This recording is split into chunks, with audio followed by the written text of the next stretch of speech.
Halo Sobat Sejarah, kita sampai di pembahasan yang paling sering diperdebatkan. Seringkali kita dengar narasi begini, Palestina itu kan cuma konsep baru, itu cuma buatan Inggris atau reaksi terhadap Zionisme. Dulu nggak ada tuh yang namanya Palestina. Bahkan, ada beberapa tokoh akademisi yang berpendapat bahwa nasionalisme Palestina itu penemuan kolonial. Tapi, benarkah begitu? Apakah ribuan tahun sejarah Palestina bisa dihapus begitu saja hanya karena konsep negara modern baru muncul belakangan? Hari ini kita akan bedah logika sejarahnya dengan data. Siapkan fokus kalian ya. Assalamualaikum Sobat Sejarah.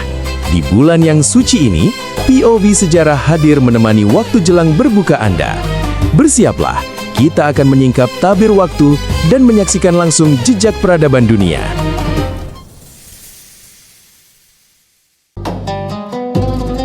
Pertama, kita harus jujur. Konsep nasionalisme atau negara bangsa dengan paspor dan bendera memang adalah konsep modern. Ini berlaku untuk semua negara, bukan cuma Palestina. Nasionalisme Prancis, Turki, bahkan gagasan dunia Arab modern pun baru muncul di abad ke-19.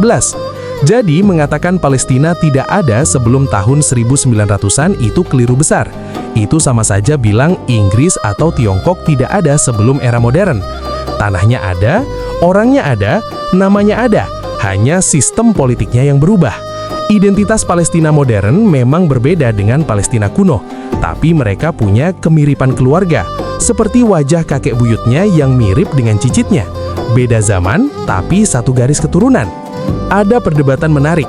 Profesor Miriam Rosen Ayalon dari Universitas Ibrani pernah bilang, konsep Palestina itu sulit dilacak di sejarah. Tapi lucunya, di buku yang sama dia mengakui bahwa penakluk Muslim menerjemahkan nama Romawi Palestina Prima menjadi Jun Filastin. Lalu ada juga tokoh Pan-Arab, Azmi Beshara, yang pernah bilang bangsa Palestina adalah penemuan kolonial. Nah, pendapat ini perlu kita luruskan. Kolonialisme Inggris dan Zionisme tidak menciptakan Palestina. Justru sebaliknya, kedatangan merekalah yang menghancurkan tatanan masyarakat Palestina yang sudah ada. Palestina sebagai sebuah wilayah, negara atau bilat, sudah ada 3000 tahun sebelum Inggris datang. Jadi menyangkal keberadaan Palestina kuno adalah bentuk pengaburan sejarah yang fatal. Sekarang, mari kita telusuri. Nama Palestina adalah nama yang paling lama bertahan. Sejak 3300 tahun lalu, nama ini muncul di mana-mana. Di Mesir kuno disebut Peleset, di Asyur disebut Palastu atau Pilistu, di Yunani disebut Palestine, di Romawi menjadi Palestina, dan di bahasa Arab menjadi Filastin.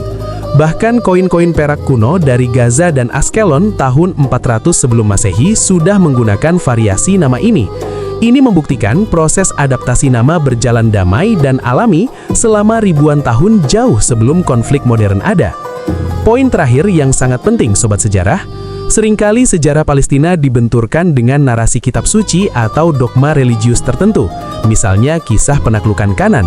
Namun, sebagai pembelajar sejarah yang kritis, kita harus berpegang pada bukti empiris, pada tanah, pada koin, pada prasasti, dan pada temuan arkeologi. Buku sejarah akademik harus ditulis berdasarkan fakta lapangan, bukan berdasarkan mitos atau klaim teologi semata. Dan fakta lapangan menunjukkan nama Palestina telah eksis, diakui, dan digunakan secara resmi oleh berbagai kekaisaran besar dunia selama lebih dari 3 milenium. Jadi, apa kesimpulan besar kita hari ini?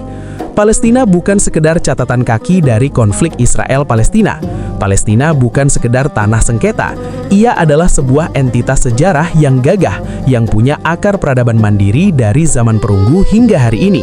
Mempelajari sejarah Palestina dari kacamata penduduk aslinya mengajarkan kita untuk menghargai kebenaran di atas narasi politik. Terima kasih sudah setia mengikuti penelusuran sejarah panjang ini. Semoga membuka mata dan hati kita semua. Jangan lupa sebarkan video ini agar fakta sejarah tidak tenggelam.